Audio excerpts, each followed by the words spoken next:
in today's world, I feel a lot of people are just satisfied with themselves.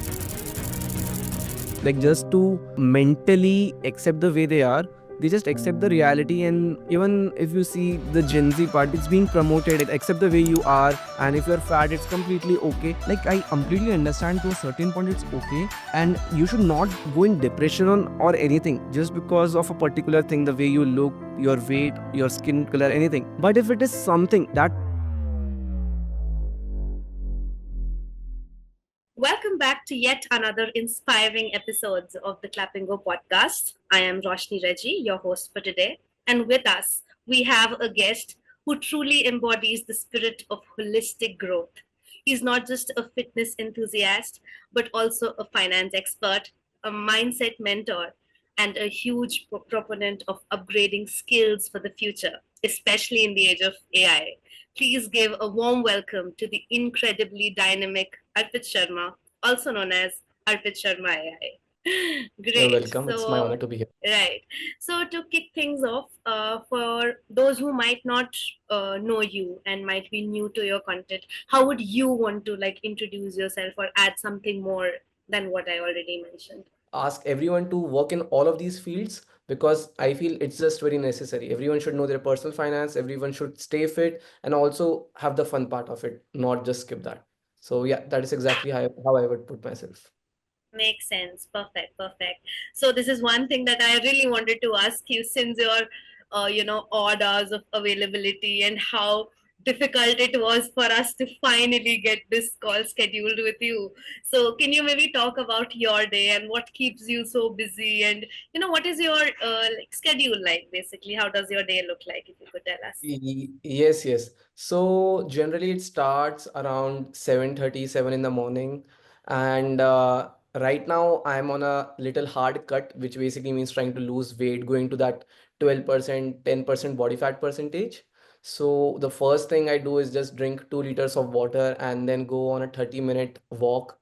Generally it's a walk, it's skipping or just some kind of physical activity that empty stomach. It helps me to stay in that calorie deficit and cut. So after that, my basically working hours start from around 9:30, 10, and then 10 to approximately 5. You can assume I am on my computer trying to do the office work. Along with this, I also coordinate with my editors, with my script writers, with my research team in the lunch break or in the coffee breaks that I get. So basically scheduling, having a team helps a lot because otherwise all these things would have been done by me. Yeah, yeah. So in those coffee break, I utilize instead of maybe scrolling reels, I always coordinate with my team. How is the progress going? What are the changes that needs to be done? Replying to emails. So that is the case. So till around 5, 5:30, this is done. Then I talk to my parents half an hour, all the relatives, and then I basically leave for the gym. 1 hour in the gym, 1 hour cardio in the gym, 1 hour workout session. Come back and make my own meal, and that is pretty much it. After that, I do journaling for myself, content creation part, and things like this, the interview.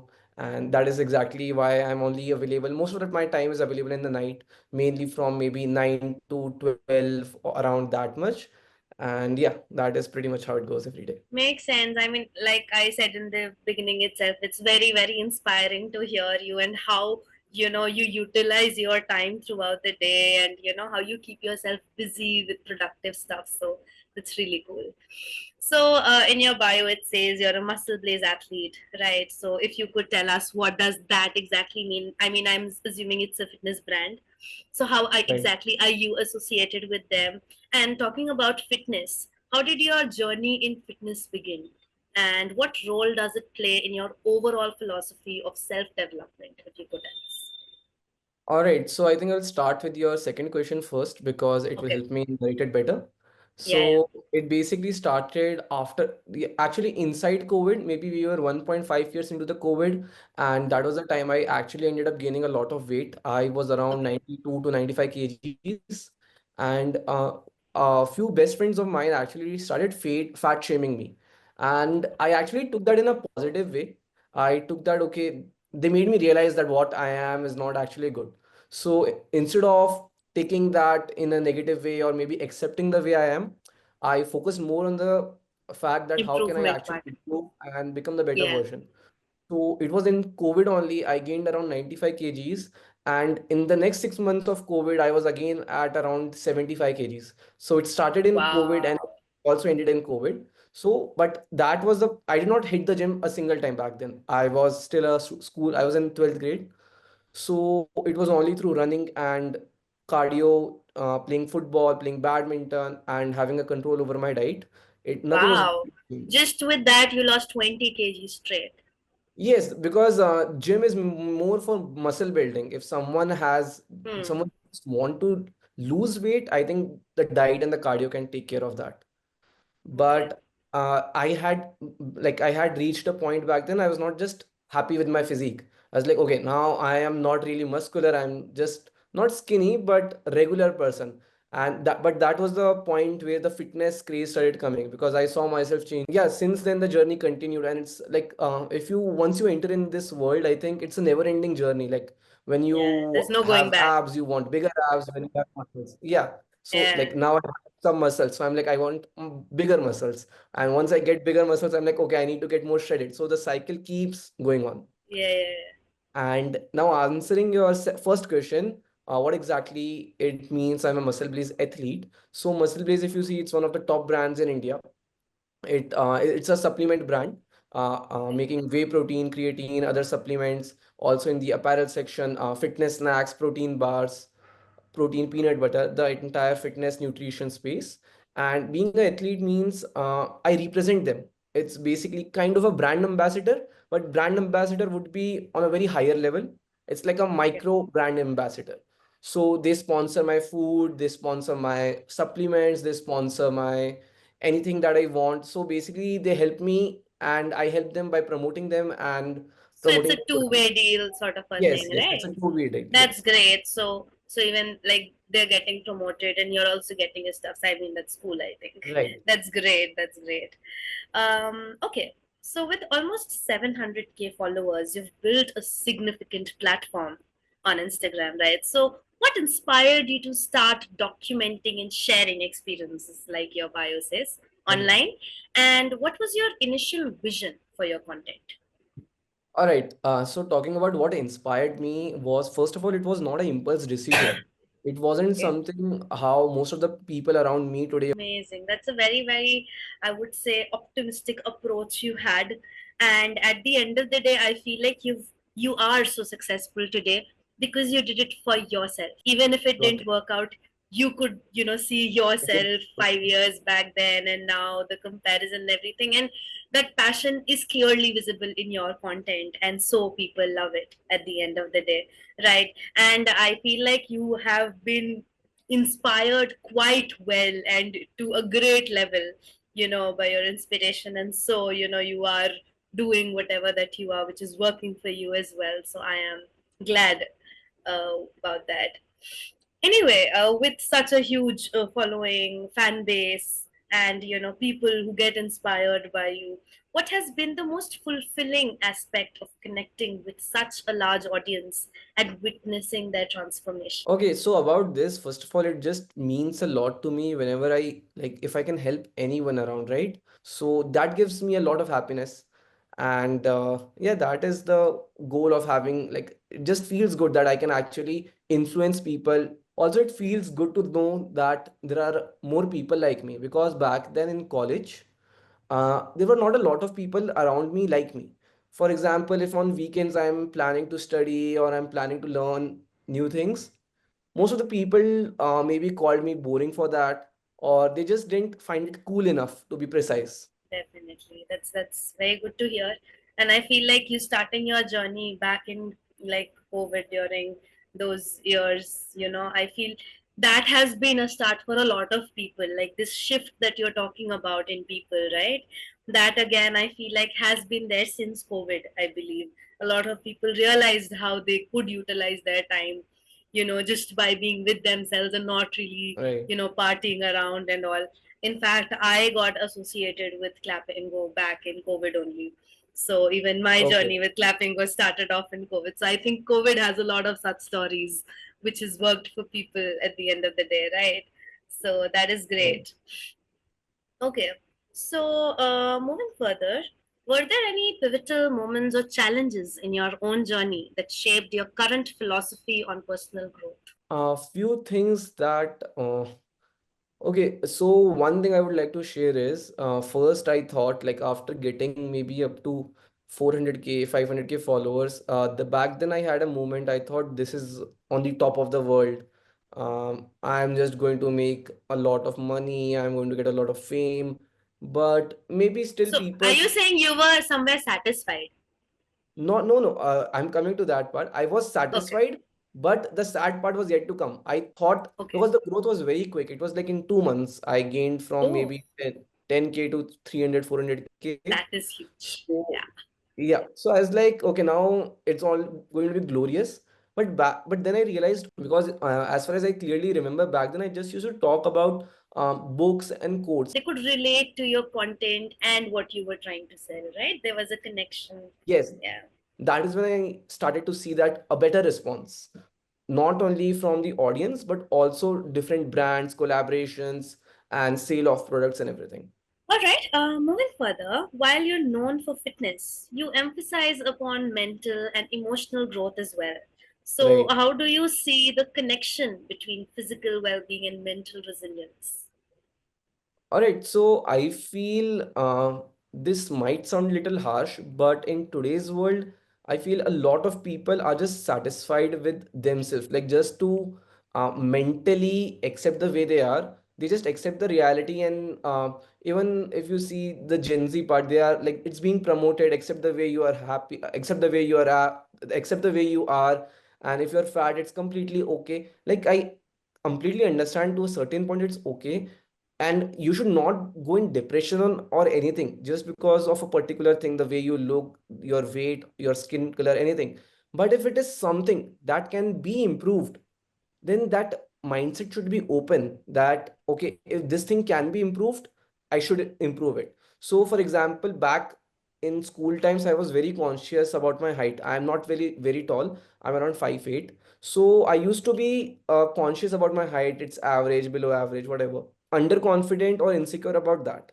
But then I gradually realized if something is not in my hand, I should leave it and actually focus on things that is in my hand. That can be my physique, my knowledge, and everything. So I think this mental awareness is very necessary. And once you have this, only this fuels in your physical fitness. Okay, okay, all right. That's quite insightful, I would say. Moving further, what are some practical mindset shifts or daily habits you recommend for individuals looking to cultivate a stronger, more positive outlook on life? Because I believe, since COVID, I feel, and even otherwise, people do not have a very strong mental resilience, right? And people Right. these days give up very easily. And then I personally also struggle with the one major factor that you also talk about quite frequently, that is consistency. So this is Hmm. something that I'm also personally asking for myself, along with the audience. So yeah, if you could please tell us about that. All right. So the first thing I would like to tell is everyone needs to stop being delusional. For example, most of people are delusional. There is a balance between being delusional and working for it. So I see my friends all the time. भाई मैं तो बड़ा होके इतने crore कमाऊंगा. I will work in this company. I will have this $1 million jet and blah blah. So this is a little being like this is fine, but are you actually working for it? So most of the people, and like there are always, I see people around me, they're talking about fancy cars, this, that, how they want this car. And I ask them one simple question, okay, and how do you exactly plan on doing that? They don't have an answer. When I ask what are you doing every day to work or maybe working towards getting that goal a little quicker, they don't have an answer for that. So this is something that I think everyone should have. If you have a vision, okay, maybe if you have a vision to get a Ferrari, you actually need to write down the plan to get it, or just dreaming about it, talking to your friends about it is not going to get you. So even right now, most of my people around me, my friends, my colleagues, they have big aspirations, but when I ask what's the plan, they don't have an answer. So first thing I would say is to actually get a plan, and then you actually need to keep a track of your time. Abhi college mein hai, we'll get do it later. Abhi to job hai, we'll get do it later. Summer vacation we'll enjoy now, we'll do it later. So maybe if you want, you can start writing notes, a journal every day. Okay, you have one page in which you have your main goal, and then every day you journal. What did I actually do to reach that goal? This is what I do. I write every day. Okay, what could have I done better? Someday I cheat on my meals. I end up eating maybe one extra slice of bread, and I write that okay, today I ate this 80 calories extra. This could have been avoided. Maybe I watched YouTube for 10 extra minutes. This could have been avoided. And then tomorrow because when you are actually aware of the mistake, that is only when you can correct it. So this is something again I would tell everyone to journal and keep a track of your time. And one more thirdly I would say is start consuming good content, I would say, like content that actually helps you. For example, everything, I did not have a mentor specifically. There is no elder person I look to or who is teaching me, that is telling me how to do this, you should do this now. Everything is through content I do. If you even right now, if you go on my YouTube page, the only recommendation that you're going to see is about building different kind of business, different AI tools, maybe fitness related. So you actually do become what you watch. So make sure you're following the right people. Like if you open Instagram right now and you're just seeing a lot of memes, then it basically means you're on a wrong direction maybe. So yeah, this is something I would like to say. I mean, your algorithm somewhere reflects you and your interests, right? So that is Yeah, why the kind of content that you get to see like on your feed. people criticize the algorithm is designed in a way that it keeps you busy, it keeps you distracted. It definitely is built that way, but it also works the other way around. Makes sense. So maybe to summarize everything that you just said, like we say, every coin has two sides. So does social media. So does the content that you watch, and so it's all. But as human beings, as thinking beings, we should be able to distinguish between what is good for us and what is bad, right? And along with the Gen Z phrase that is very popular these days, Delulu is the new Solulu, Huh. is not really the Solulu, right? Because Right. eventually that will not lead you to your dreams. Another thing that again, I feel like mentioning these are also important here because our audience might also be able to connect to it better, that manifestation helps, but with manifestation there also needs to be a goal or a pathway to lead to those goals. So that is also there. So dream big, nobody's stopping you from doing that, but also work towards it, right? So So that is there. And since you mentioned a certain about the content, basically good content, if you could quickly just recommend a few good YouTube channels that one should follow, it would be helpful. So it actually depends on people to people. Like for example, if I'm into fitness and finance, maybe others should not be in the same niche, right? That's totally fine. But whatever field they are in, for example, if someone is in the AI field or the engineering field, maybe they should be up to date what's happening with their field. All right. Honestly, I do not watch any motivational YouTube channel as well. I do Okay, not consume motivation because that's at the end of the interesting. day, yeah, because at the end of the day it's just a way of procrastinating, I feel. Like maybe watching it once, getting a direction, and then working towards it is fine. But I've seen people keep watching motivational videos, and that's the end. They feel productive at Doesn't the work. end of the day, Makes sense, makes sense. right? So Okay. yeah, Yeah. So I think then it completely depends on which domain you are interested in, you want to work towards, and yes, then you can just pick the ones, right? And I think here AI could also guide you better. What do you think? yes. AI, How can you integrate AI into this? The kind of questions that I'm asking, and you feel like these would require more personalized answers, right, based on their interest and all. So if you could just bring right. in the AI angle, since you are into that as well. All right, so learning about, like if we talk about AI at this point can help us literally with every task. So to start with learning, for example, if you actually want to learn how to get into fitness or learn how to get into finance, just ask an AI, GPT, Gemini, whatever. Recently, Gemini was made free for all the students as well in India. So you can just ask, okay, I want to get into personal finance. How do I exactly do it? Give me a roadmap, give me a blueprint. It is going to help you with everything. And Yeah. sometime you can use it maybe weekly once to introspect as well. You can ask it, please give me I want to introspect myself, ask me relevant question. So it will actually ask you all the questions that I told you. Maybe how many hours did you dedicate towards your passion? How much time did you actually scroll? See your screen time on a daily basis. So it will help you with journaling and introspecting as well. So that will give you much more self-consciousness. Makes sense, definitely. And that's how you can use AI for your benefit, right, in Right. a positive manner. Okay, so for our audience, many of whom are job seeking learners, why do you believe financial literacy is an essential skill regardless of one's profession? All right, so talking about this, because at the end of the day, everyone gets salary, everyone needs to pay their own expenses, and everyone needs to do saving, investment, and it also comes to health insurances and EMI. So everyone needs to understand this, right? Because people in the market are out there trying to exploit you, like they're trying to get money out of you. So people in today's world don't exactly understand what is maybe buy now, pay later. People think it's not a loan, but if you technically see, it is an debt because you don't own that money, you're just paying later. So you're taken credit for maybe 40-45 days or something like this. Or people think on credit card there is no loan, I mean no interest. So first 45 days they're like okay, and suddenly they see a very spike in their interest rate or something like that, the fines and everything. And then there is just a lot of financial scams also happening, for example, or people always try to sell you wrong stuff. For example, there is a policy called ULIP, which basically is an insurance plan plus Okay. a mutual fund. So what people actually do is they recommend you get a ULIP, and you will not lose anything. Like after 10 years, you will get the insurance. You will get all the insurance premium money that you have paid.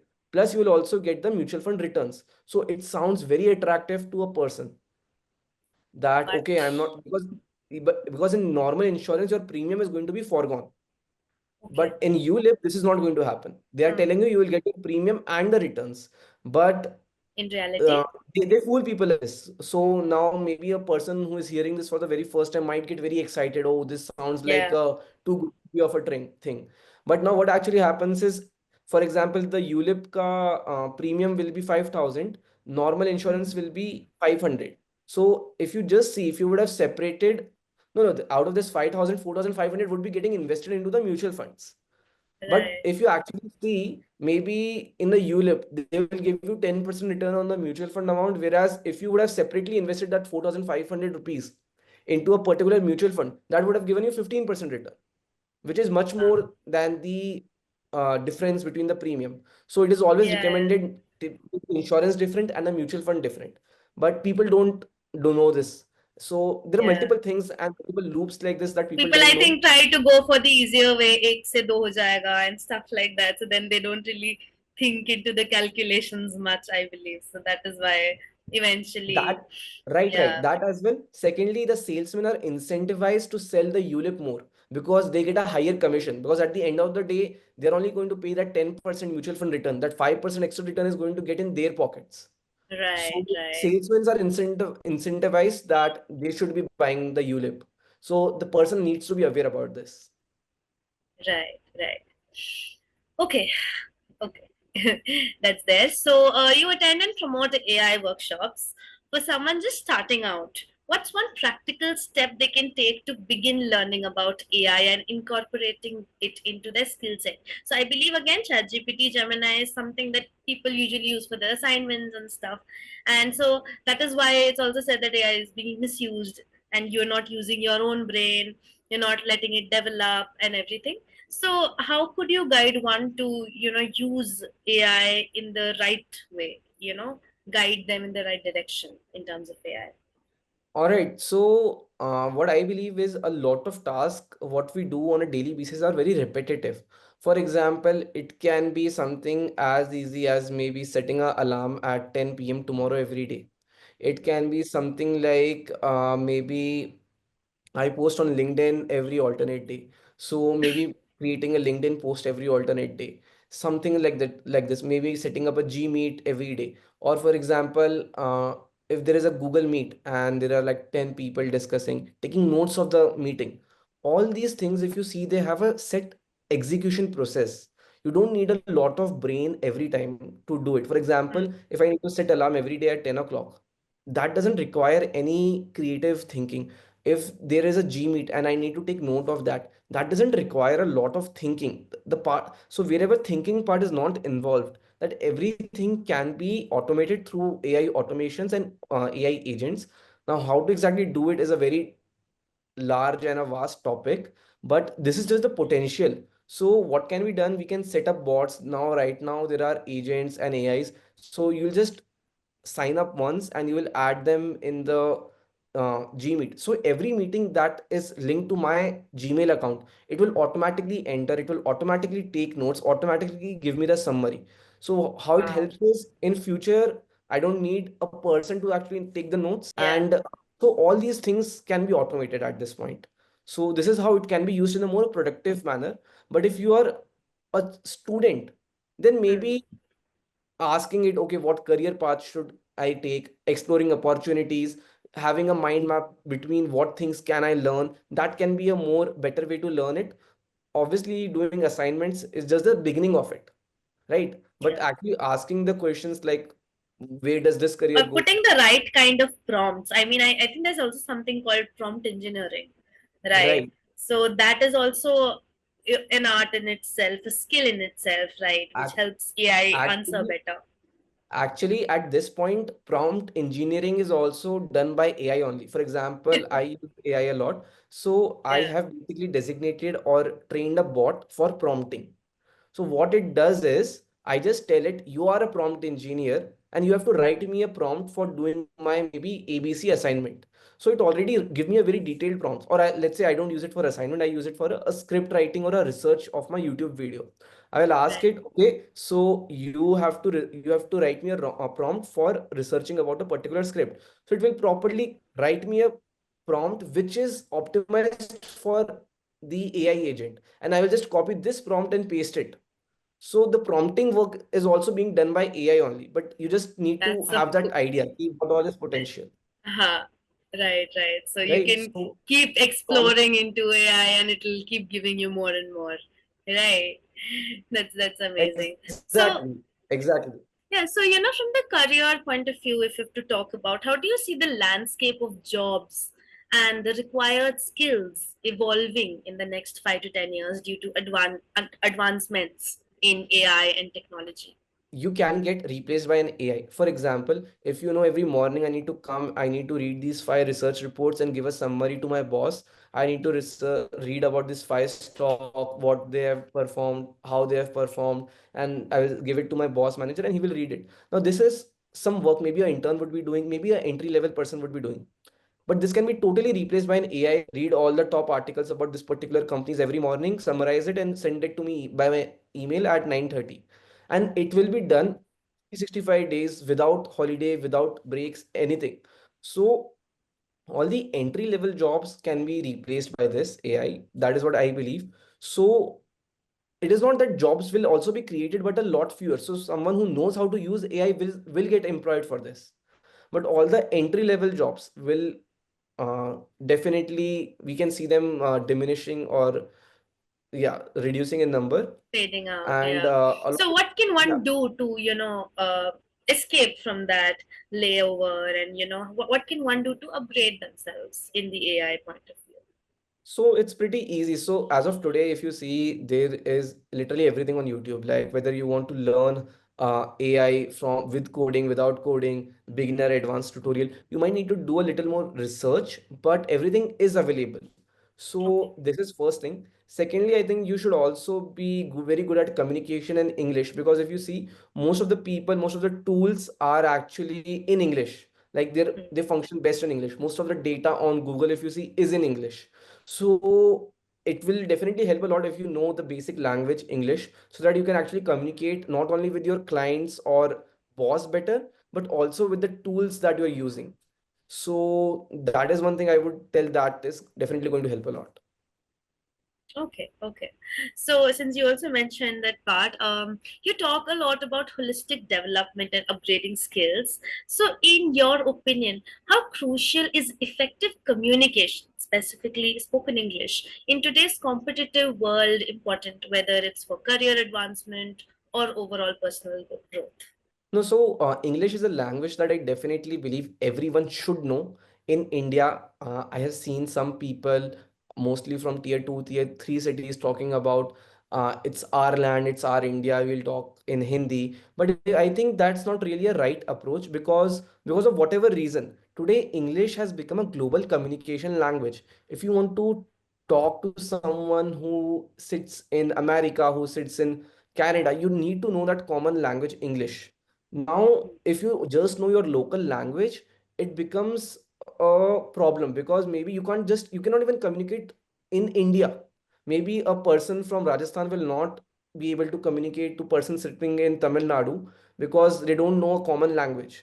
So just imagine how much narrowing, like how much shrinkage there is in scope because you can only maybe talk to the person of your own state, whereas if you just learn this particular language, English, you can literally talk to the entire world.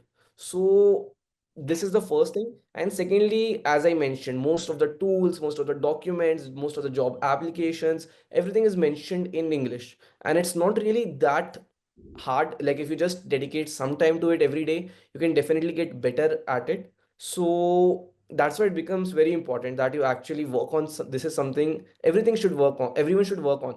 I've also seen people who like including me, I knew English, but I was not good at speaking at it. What I used to do it, this is something that I did actually before content creation. Okay. I had in my mind, okay, I'm going to start content creation after 8 months.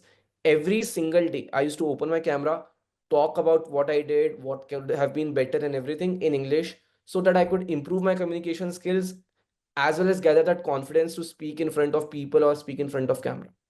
So these are the few basic steps, like dedicating 15 minutes, 30 minutes every single day, but consciously doing it is something that's going to help you. What's one piece of advice you'd give to someone who feels hesitant or underconfident when speaking English, especially in high stakes situations like interviews? Because I'm sure, interviews are something again that everybody feels nervous about, whether it's you or me, however confident you are. At the end of the day, when you are under spotlight and people, or the person in front of you is going to judge you, you will feel that pressure, that nervousness. So what is that one piece of advice that you would like to? All right. So as of today, thanks to the technology, we have advanced enough. We can actually use an AI to take our own interviews. This is something I have tried for myself, and Okay. it has worked really good. So there is no magic solution that you are going to get better immediately, right? So if someone first step is going to be well prepared. If you know you are going to have an interview maybe 3 months down the line for an important job or maybe for some important university admission, you need to start preparing for it a lot in advance, right? So now the question comes, how exactly can you prepare for that? So thanks to the technology today, what you can actually do is, if you go on any of the AI software like GPT, Gemini, Perplexity, you can actually talk to the voice assistant. There is an option, and you can ask it to take your own interview in English and spot the mistakes. So the Gemini or whatever the AI you're using actually ask you in voice that, okay, so what's your name, what's your job profile, what's your skills, what's your vision, everything. Now listening to this, it will actually feel like an interview, so it will also give you all the feedbacks. So this is something that can be done in today's world. This was not available back then when I was maybe applying for my college or applying for my own job, but if someone truly wants to practice, this is something that Yeah. can be done as of today. That's a great tip, I would say. I mean, this is something that we know that that feature exists, but using it, for this particular purpose is something that is quite insightful. Right. Okay, so now since we are nearing to the end of our episode, I would like to go for a quick rapid fire round with you. Okay, Sure. so keep your answers short and crisp, but got then, be quick with answering them. got All it. right, so are you ready? Right. Yes. Okay, so one fitness exercise everyone should do. I think it has to be cardio walking. Okay, all right. Your favorite finance book or resource? Psychology of money. Okay, coffee or green tea? Coffee, but I have to take green tea as of now. Okay, all right. The biggest misconception about building a strong mindset? that it needs to start with something very big. It can be as small as maybe taking a pen, pencil, and journaling what you do. Okay, okay, great. One AI tool you cannot live without right now. Gemini. Okay, Chat GPT or Gemini. Gemini, because it has recently become free for everyone, all the students in India. Right. So that is my go-to as of now. Okay. Online learning or traditional classroom. Traditional classroom. Okay. If you could have dinner with any historical figure, who would it be and why? This is something I never really thought about. That's okay. You can think about it now. Not really a historical figure, but yeah, I would definitely like to have a dinner with Alex Hormozy, who actually inspired me to do all this. Right, So, right. Makes sense. Definitely. Okay. The best piece of advice you have ever received. start small. That has to be that. What's one thing you tell someone who's feeling overwhelmed by the idea of continuous self improvement? I think it's pretty normal. Just chill and take breaks in between. But yeah, that just don't pressure around too much. Okay. Your idea of fun? I just actually enjoy all my work. If I go hit the gym, I study, I learn. Whenever I self-improve, I have fun. So that That's is the great. idea of fun. Your go to food? Oats, protein oats to be specific. Okay. Your stress buster? Watching business case studies. Okay. All right. All right. So I think that's about it. So, do you have anything else that you would like to add before we end? I would just like to add that everyone who is watching this, that you don't actually need to start very big. Just start small, take action today, and you will be good to go. That is literally how you can start your journey. The first step, the journey to the journey to the 1,000 miles starts with a single step. So Yeah. take a pen, paper, plan what exactly you want to do, and yeah, that's how you can start. Perfect. That's great. So that was incredibly insightful, Arpit. Thank you so much for sharing your wisdom on fitness, finance, mindset, and navigating the future. Your holistic approach to self improvement is truly inspiring. For everyone listening, make sure to follow Arpit on Instagram at the rate Arpit AI. Like there's Arpit Sharma, and at the end it's I AI, right? And for the incredible content, remember if you're looking forward to building your confidence and refining your spoken English skills to unlock your full potential, Clapingo is here to support your journey. We'll be back with another episode of Clapingo podcast soon. Until then, this is Roshni Reggie signing off. Thank you so much.